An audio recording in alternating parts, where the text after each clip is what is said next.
नमस्कार। यो हो समाचारमा स्वागत छ। म दिपेश घिमिरे। म अपेक्षा तिमिल सेना। सुरु गरौँ अहिलेसम्मका प्रमुख समाचारबाट।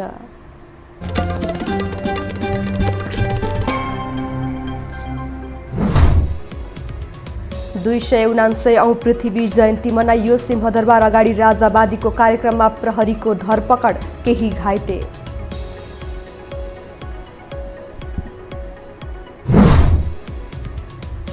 प्रधानमन्त्री ओलीले गणतन्त्र सिद्ध्याउन लागेको नेकपा अध्यक्ष नेपालको आरोप। चुनाव रोक्न माग गर्दै निर्वाचन आयोगलाई पत्र।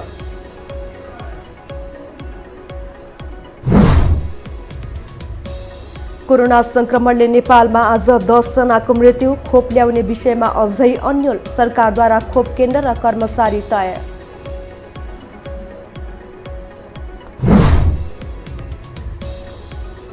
कोभिडले थङथिलो बनेको पर्यटन क्षेत्र उठाउने मापदण्ड तयार पार्न उद्योगी व्यवसायीको माग। पहल गर्ने सरकारको आश्वासन।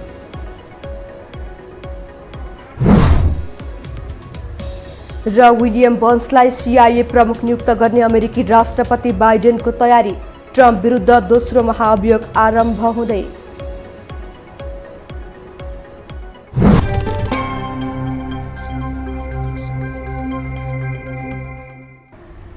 अब समाचार विस्तारमा।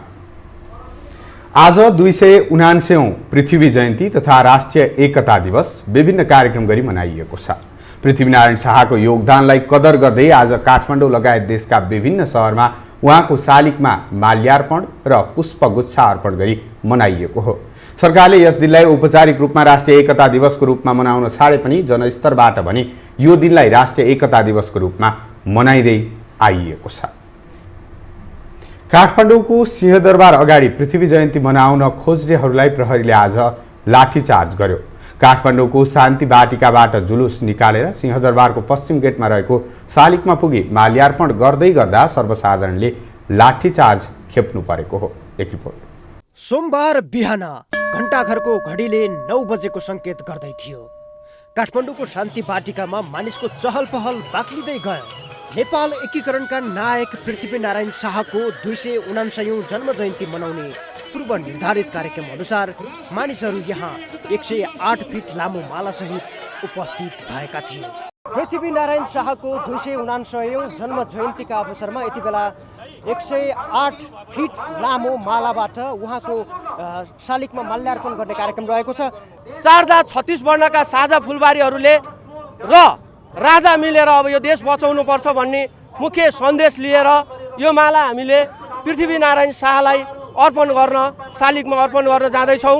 राष्ट्र निर्माणका महानायकलाई सम्झिने र उनले यो देशलाई पुर्याएको योगदानलाई स्मरण गरेर नेपाल र नेपालीको हित कसरी कायम गर्न सकिन्छ भन्ने विषयमा सोच्ने दिन हो आज। सिंहदरबारको पश्चिमी गेटमा रहेको पृथ्वीनारायण शाहको शालिगमा माल्यार्पण गर्न जुलुससहित अघि बढेको भिड निकै तात्तिएको थियो। पृथ्वीनारायण शाहको तस्बिर अङ्कित ब्यानर र राष्ट्रिय झण्डासहित सहभागी जुलुस नारासहित भद्रकाली अगाडि पुग्दा प्रहरीले अवरोध गर्ने प्रयास गरे।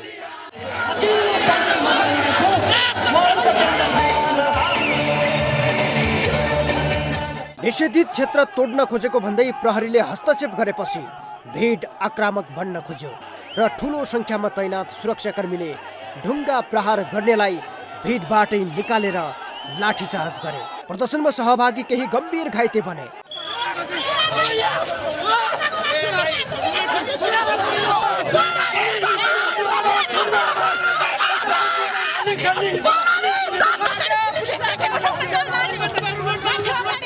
शालिगमा माल्यार्पण गर्न ल्याइएको 108 फिट लामो माला छिन्न भिन्न भयो। शान्तिपूर्ण र्यालीमाथि दमन गरेको भन्दै आयोजक पक्ष क्रुद्ध बनेको छ। हाम्रो माला च्यातिएको छ, हाम्रो माला फोडिएको छ। 100 फिट लामो 108 फिट लामो माला थियो जहाँ हाम्रा महिला साथीभाइहरूले बोकेर लिएर आइनुभएको थियो। त्यो माला चाहिँ फोड्ने काम भएको छ। लाठीचार्ज गरेर माला टुक्रिएको छ। यस्तो किसिमको अनास्था प्रकट गर्ने, यस्तो किसिमको अभद्र व्यवहार गर्ने राज्यप्रति हामी सहनशील हुने छैनौँ र हामी राज्यलाई यसको लागि तत्कालै अपोलोजी गर्नका लागि माफी माग्नका लागि पनि हामी अनुरोध गर्दछौँ र यो विषयमा राज्यले बोल्नै पर्दछ, माफी माग्नै पर्दछ। हाम्रा प्रहरी साथीहरूले अवरोध ल्याउनु हो, यसको लागि हामी घोर निन्दा प्रकट गर्दछौँ। कार्यक्रमलाई जनतालाई नेतृत्व गरिरहेका सामाजिक अभियन्ता रमेश खरेल र चर्चित अभिनेत्री मनिषा कोइरालाले शालिगकै अघि सम्बोधन गर्ने कार्यक्रम थियो। तर प्रहरी प्रशासनको अवरोधले भिड तितर बितर भएपछि निर्धारित कार्यक्रम नै दुहियो। सरकारको यस प्रकारको रवैयालाई अभिनेत्री मनिषा कोइरालाले आपत्तिजनक भनेकी छन्। कार्यक्रम बिथोलिएपछि मनिषाले ट्विट गर्दै सरकार र राजनैतिक दलले सभा भेला गर्न पाउने, आम जनताले राष्ट्र निर्माताप्रति एक भई श्रद्धाञ्जली पनि दिन नपाउने भन्दै प्रश्न गरेकी छिन्। दर्शकवृन्द, 1779 जन्मिएर 1831 मा देह त्यागेका पृथ्वीनारायण शाहले आफ्नो जीवनको महत्त्वपूर्ण 50 वर्ष नेपालको एकीकरणमा खर्चिए। त्यही योगदानलाई अहिले नेपाली जनजनले सम्झिरहेका छन्। आफ्नो जीवनको 50 वर्षमा उनले नेपाल एकीकरण जस्तो साहसिक कदम चालेपछि अहिले पनि उनको योगदानलाई नेपाली जनताले उच्च सम्मान दिइरहेका छन्। यो टेलिभिजनका लागि क्यामेरामा सिरस श्रेष्ठका साथमा सन्तोष विकेतापा, काठमाडौँ। नेपाल कम्युनिस्ट पार्टी नेकपाका अध्यक्ष माधव कुमार नेपालले प्रधानमन्त्री केपी शर्मा ओलीले कम्युनिस्ट पार्टी र आन्दोलनलाई सिद्ध्याउन खोजेको बताउनु भएको छ। काठमाडौँमा आज आयोजित भेलामा अध्यक्ष नेपालले कम्युनिस्ट आन्दोलनप्रति प्रधानमन्त्री ओलीको निष्ठा नभएको भन्दै पार्टी सङ्गठनलाई भत्ताभुङ्ग पार्न चाहेको आरोप लगाउनु भएको हो। गणतन्त्र, सङ्घीयता, समावेशिता र धर्मनिरपेक्षताप्रति प्रधानमन्त्री ओली आफ्नोपन नदेखाएको पनि उहाँको भनाइ छ।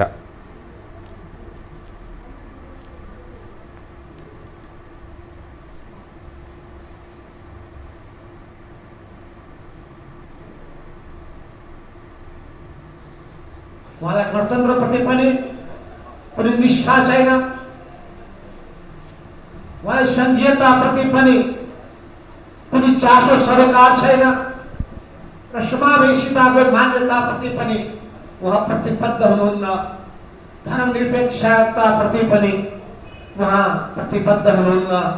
यी चारवटै मान्यताबाट उहाँ विचलित हुनुभएको छ। अध्यक्ष नेपालले प्रधानमन्त्री ओलीले सबै शक्ति आफू मातहतमा ल्याएर विरोधीलाई तर्स्याएको जिकिर गर्नुभयो। उहाँले प्रतिनिधि सभा विघटनको विरोधमा समाजका सबै तह र तबका एकै ठाउँमा आएको पनि बताउनुभयो।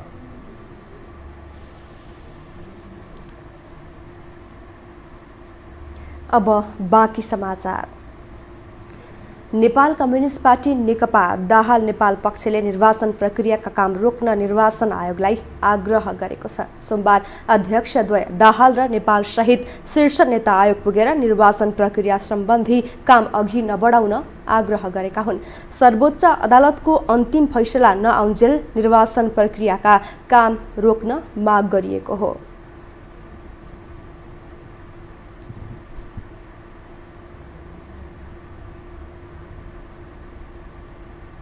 सर्वोच्च अदालतमा मुद्दा विचाराधीन छ। मुद्दा विचाराधीन भएको स्थितिमा निर्वाचन आयोगले निर्वाचन कार्यक्रमहरू सार्वजनिक गरेको स्थितिमा यसले त्यो मुद्दामा प्रभावित पार्ने भएको कारणले निर्वाचन कार्यालयले निर्वाचन कार्यक्रमहरू स्थगित गर्नुपर्दछ भन्ने मुख्य प्रयोजन हामीले निर्वाचन आयोगसँग छलफल गर्ने गरिकन आएका थियौँ। यस क्रममा आयोगले मिति घोषणा भइसकेपछि मतदाता नामावली थपगठ रोक्ने र स्थायी प्रकृतिको काम मतदान केन्द्रहरू टुङ्गो लगाउने प्रारम्भिक काम मात्रै गरेको बताएको थियो।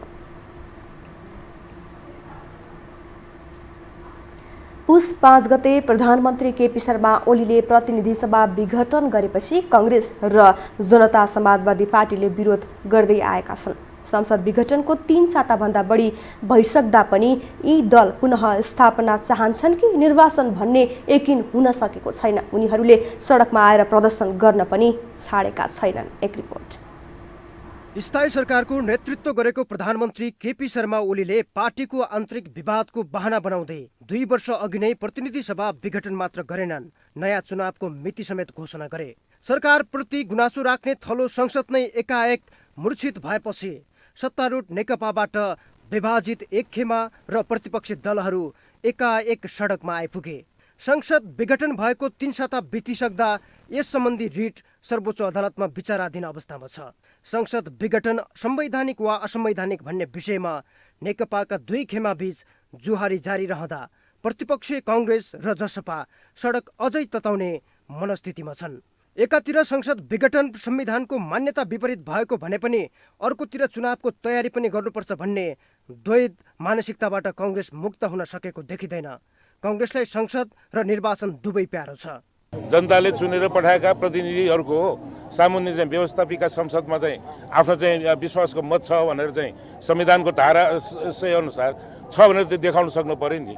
व्यवस्थापिकामा त देखाउन नसक्ने जनताको के मत लिन्छ? यसले चुनाव गराउने उसको चाहिँ कुनै छैन। मुलुकको पुरानो प्रजातान्त्रिक दल नेपाली कांग्रेसको यो हविगत रहँदा संसद विघटनको कडा प्रतिवादी देखिएको जनता समाजवादी पार्टीको हाल पनि उही छ। जसपा भित्र महन्त ठाकुर र राजेन्द्र महतो लगायतको नेता निर्वाचनकै पक्षमा देखिएका छन्। तर संघीय परिषद अध्यक्ष डाक्टर बाबुराम भट्टराई लगायतका केही नेता संसद पुनः स्थापना भए पनि ठिकै छ भन्ने पक्षमा छन्। यसले जसपा पनि अन्यलग्रस्त अवस्थामा रहेको देखाउँछ। उनले आफ्नो कुर्सी जोगाउनको लागि चाल्नु भएको एउटा कृत्य कदम हो। तसर्थ हामी यसको घनघोर विरोध गर्न जनता समाजवादी पार्टी एक छौँ। अब आफ्ना बोल्ने शैली हुन्छन्, ती बोल्ने शैलीलाई कसैले आफ्नै मनले केही अर्थ अर्थ्याइरहेका होलान्, ती अर्थ्याउनेहरूका लागि शुभकामना। धारणा एउटै छ, प्रधानमन्त्री केपी शर्मा ओलीजीले चाल्नु भएको कदम पश्चकामी हो, असंवैधानिक। कांग्रेस विगतदेखि नै संसदीय व्यवस्थाको पक्षधरका रूपमा चुनिएकाले संसद पुनः स्थापना उसको विचार, सिद्धान्त र अभ्यास अनुरूप छ। तर उसलाई अध्यारो कोठाभित्र गरिएका सहमति बाधक रहेको छ। त्यस्तै सङ्कट जसपामा पनि देखिएको छ। अध्यारा कोठामा भएका केही सम्झौता सहमति भएका हुन सक्दछन्, जसले कि संवैधानिक परिषदमा नियुक्तिमा पनि केही झल्किसक्यो।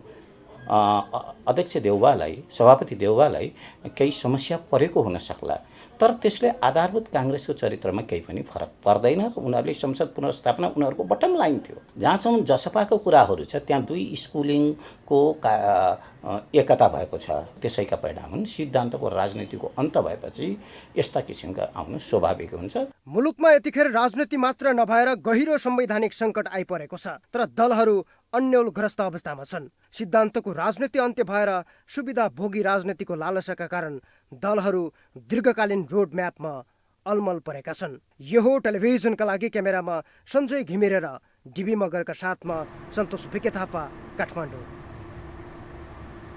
हामीसँग समाचार अझै बाँकी छन्, अहिलेलाई विश्राम।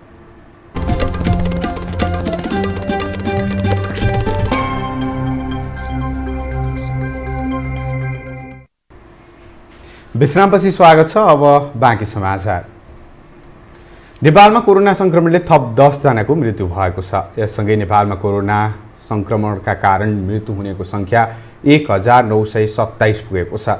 स्वास्थ्य तथा जनसङ्ख्या मन्त्रालयका अनुसार 24 घण्टा यता मुलुकभर 488 जनामा संक्रमण पुष्टि भएको छ। 5309 जनाको PCR गर्दा 296 पुरुष र 192 महिला संक्रमित भएका हुन्। यसमध्ये काठमाडौँ उपत्यकाका 184 जनामा संक्रमण पुष्टि भएको छ। काठमाडौँका 100, ललितपुरका 69 र भक्तपुरका 15 जना रहेका छन्। आज 527 संक्रमण मुक्त भएका छन्। हाल 4373 संक्रमित आइसोलेसनमा उपचाररत रहेका छन्। आइसियुमा 163 र भेन्टिलेटरमा 27 संक्रमित उपचाररत छन्। हाल 237 क्वारेन्टाइनमा रहेका छन्।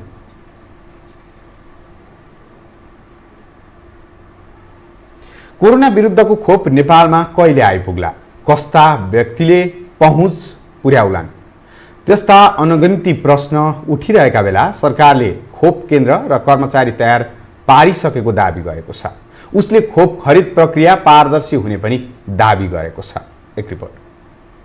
विश्वका विभिन्न देशमा लगाउन सुरु भइसकेको कोरोना संक्रमण विरुद्धको खोप कुन देशबाट कहिले नेपाल ल्याउने र यसको भण्डारण कसरी गर्ने अझै तय भइसकेको छैन। सोमबार पत्रकार सम्मेलन गरी स्वास्थ्य मन्त्री हृदय त्रिपाठीले कोरोना विरुद्धको खोप अन्य व्यावसायिक वस्तु जस्तो नभई राजनीतिक वस्तुको रूपमा देखा परेकाले ल्याउन समस्या भएको तर्क गरे। तर खरिद प्रक्रिया पारदर्शी र वितरण न्यायपूर्ण हुने उनको दाबी छ। खोप आउँछ समयमै, निश्चित रूपले हामी समयमै लगाउँछौँ र यो अभियानको रूपमा जान्छ। न्यायपूर्ण ढङ्गले यसको वितरण हुन्छ र त्यसका चाहिँ करिब अरू तयारीहरू भइसकेको अवस्था छ। मन्त्री त्रिपाठीले खोप आयात भएको 7 दिनभित्रमा वितरण सुरु हुने बताएका छन्। उनले खोपका लागि अहिले सञ्चालनमा रहेका करिब 16,000 खोप केन्द्र प्रयोग गर्ने जानकारी दिए। जोखिममा रहेका स्वास्थ्यकर्मी, अग्रपंक्तिमा रहेका व्यक्ति, 55 वर्ष उमेर माथिका नागरिक र दीर्घ रोगीलाई सुरुमा खोप लगाइनेछ।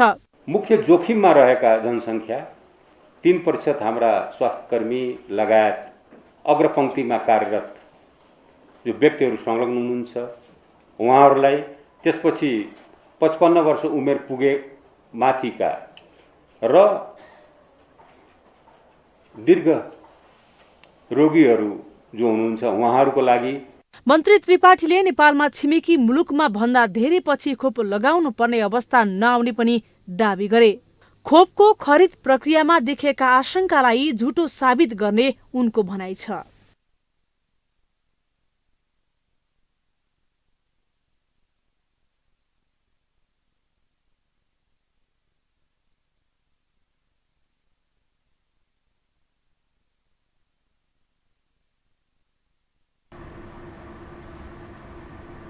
अब पालो आर्थिक समाचारको।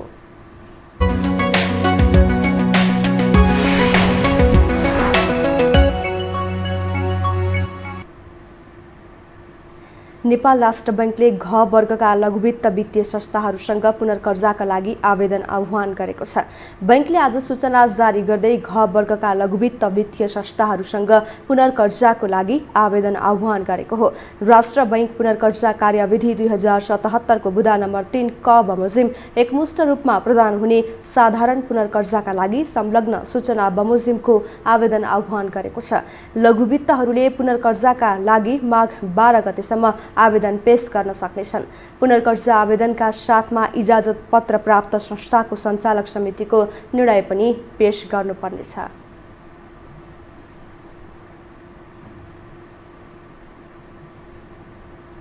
गत वर्ष चैत्र 11 गतेबाट लकडाउन सुरु भएपछि नेपालको पर्यटन क्षेत्र ठप्प छ। स्वास्थ्य मापदण्डका कारण अन्तर्राष्ट्रिय पर्यटक आउन सकेका छैनन्। व्यवसायीहरूले थङथिलो बनेको पर्यटन क्षेत्रलाई सहज बनाउने गरी मापदण्ड तयार गर्न सरकारसँग माग गरेका छन्। एक रिपोर्ट। कोभिड-19 का कारण करिब 1 वर्षसम्म बन्द रहेको पर्यटन क्षेत्रलाई पुरानै अवस्थामा फर्काउन कोभिड सम्बन्धी मापदण्ड निर्माण गरी सुचारू गर्ने व्यवस्था गर्न व्यवसायीले सरकारसँग आग्रह गरेका छन्। बाह्य पर्यटकहरू तत्काल आउन सक्ने अवस्था नरहेकाले आन्तरिक पर्यटकको प्रवर्धन हुने गरी काम गर्न पनि उनीहरूको माग छ। होटल संघ नेपालका वरिष्ठ उपाध्यक्ष विनायक शाह अन्तर्राष्ट्रिय पर्यटकहरू तत्काल आउन सक्ने अवस्था नभएकाले आन्तरिक पर्यटनको प्रवर्धनमा जोड दिनुपर्ने बताउँछन्। अन्तर्राष्ट्रिय पर्यटन तुरुन्त आउन गाह्रो भयो हुनाले अब आन्तरिक पर्यटनको सम्भावना घाटी छ। हामीले त्यसमा धेरै होमवर्क पनि गरेका छौँ र विभिन्न स्टेक होल्डरहरूसँग बसेर हामीले प्याकेजहरू पनि तयार गरेका छौँ। अहिले समस्या के देख्यो भन्दाखेरि अब कन्फिडेन्स लेभलले बढाउन सकिरहेको छैन। Trekking agencies association of Nepal टानका अध्यक्ष खुम सुवेदी कोरोना खोप लगाएर आएका विदेशी पर्यटकलाई कसरी भ्रमण गराउने भन्ने सम्बन्धमा छुट्टै मापदण्ड बनाउन आग्रह गर्छन्। त्यस्तै पर्यटकहरूको पर्याप्त रेकर्ड राख्न पनि उनको सुझाव छ। मुख्य गरी चाहिँ हामीले यो विदेशी पर्यटकहरू माउन्ट एलिनी र पर्वतारोहण खुल्ला हुँदा अहिले केही समय विदेशी पर्यटक आइरहे तापनि हामीले चाहिँ एउटा कनेक्टिङको रूपमा चाहिँ नेपालको काठमाडौँ एयरपोर्टलाई मात्रै प्रयोग गरेर स्पेशली चाइनिज टुरिस्टहरू आफ्नो तरिकाले गतिविधि गरिरहेको भन्ने पनि जानकारी आएको छ। यसमा मोनिटरिङको पक्षहरू चाहिँ कमजोर भएको छ।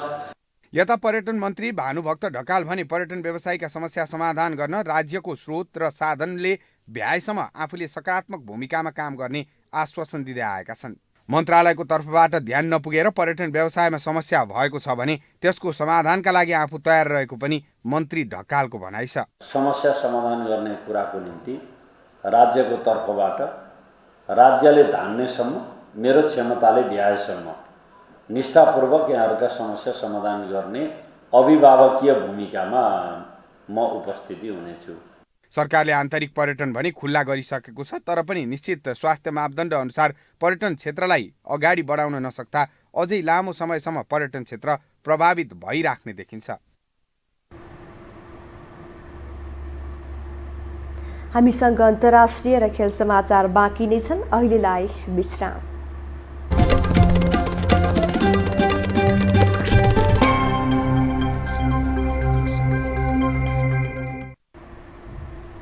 विश्रामपछि स्वागत छ। अब पालो अन्तर्राष्ट्रिय समाचारको।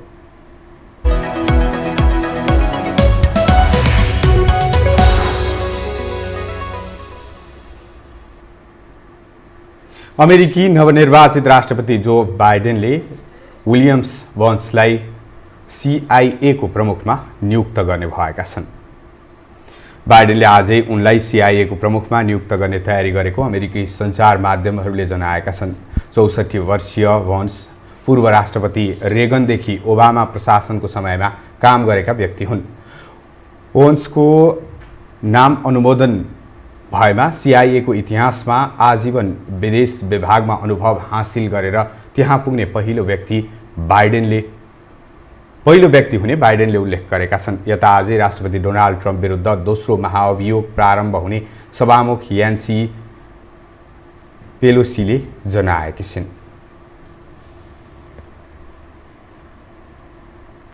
अब पालो खेल समाचारको।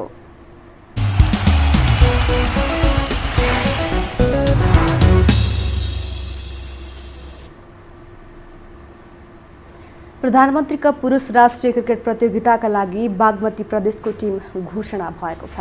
माघ 2 गते त्रिवी क्रिकेट मैदान र मूलपानी क्रिकेट मैदानमा सुरु हुने प्रतियोगिताको टिममा राष्ट्रिय टिमका पूर्व कप्तान पारस खड्का र कप्तान ज्ञानेन्द्र मल्ल पनि समावेश भएका छन्। प्रतियोगितामा 7 प्रदेश र 3 विभागीय टोली सहित 10 टिमको सहभागिता रहनेछ। 2 समूहमा विभाजन गरिएको प्रतियोगितामा 10 टोली सहभागी हुनेछन्। समूह ए मा Tribhuvan army club, APF club, Gandaki प्रदेश नम्बर 1 र कर्णाली प्रदेश रहेका छन्। यस्तै समूह बी मा नेपाल पुलिस क्लब, बागमती प्रदेश, लुम्बिनी प्रदेश, प्रदेश नम्बर 2 र सुदूरपश्चिम प्रदेश रहेका छन्। उद्घाटन खेलमा आर्मी र गण्डकी प्रदेश त्रिवी मैदानमा खेल्नेछन्। खेल समाचार सँगै हामी यो समाचारको अन्त्यमा आइपुगेका छौं। बिदा हुनु अघि प्रमुख समाचार पुनः एकपटक।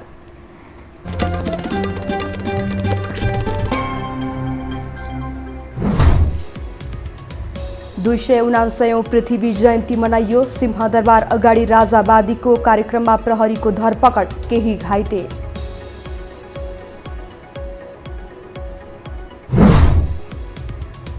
प्रधानमन्त्री ओलीले गणतन्त्र सिद्ध्याउन लागेको नेकपाका अध्यक्ष नेपालको आरोप। चुनाव रोक्न माग गर्दै निर्वाचन आयोगलाई पत्र।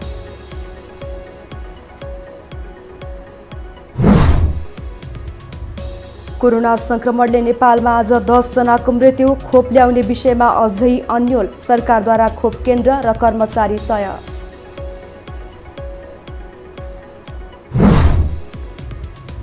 कोभिडले थङथिलो बनेको पर्यटन क्षेत्र उठाउने मापदण्ड तयार पार्न उद्योगी व्यवसायीको माग। पहल गर्ने सरकारको आश्वासन।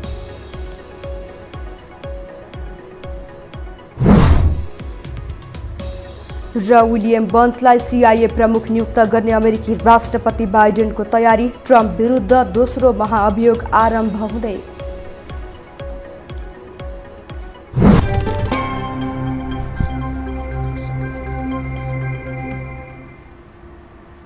हवस् त यो समाचार सकियो। समाचार बुलेटिनका साथै यो टेलिभिजनका सम्पूर्ण कार्यक्रम यो टेलिभिजन.com, यो खबर.com, युट्युब र फेसबुकमा पनि पढ्न र हेर्न सक्नुहुनेछ। मोबाइलमा यो टिभी एप डाउनलोड गरी हामीलाई प्रत्यक्ष हेर्न सक्नुहुनेछ। तथ्यसहितको निष्पक्ष समाचारका लागि यो टेलिभिजन हेर्दै गर्नुहोला। नमस्कार।